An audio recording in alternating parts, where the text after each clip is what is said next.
या पद्धतीने तुम्ही तांदळाची खीर करताल तर तुमची पद्धत विसरून जाताल। मस्त दाटसर अशी तांदळाची खीर कशी करायची ते पाहूया। इथे मी अर्धी वाटी बासमती तांदूळ स्वच्छ 2 ते 3 पाण्याने धुवून घेतलेला आहे। मुठभर काजू, मुठभर बदाम टाकून थोडंसं पाणी टाकून भिजत ठेवलेलं आहे।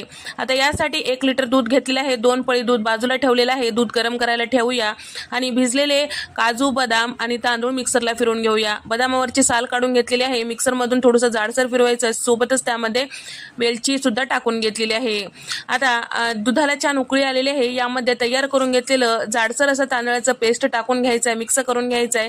गॅसचा फ्लेम कमीच ठेवायचा आहे। साखर टाकून घ्यायचं आवडीप्रमाणे। इथे मी पाऊण कप साखर टाकून घेतलेला आहे आणि त्याचबरोबर यामध्ये चारोळी आणि बेदाणे किंवा किसमिस टाकून घ्यायचं आहे। आवडत असेल तर काजू, बदाम आणखीन यावर टाकून घेऊ शकता।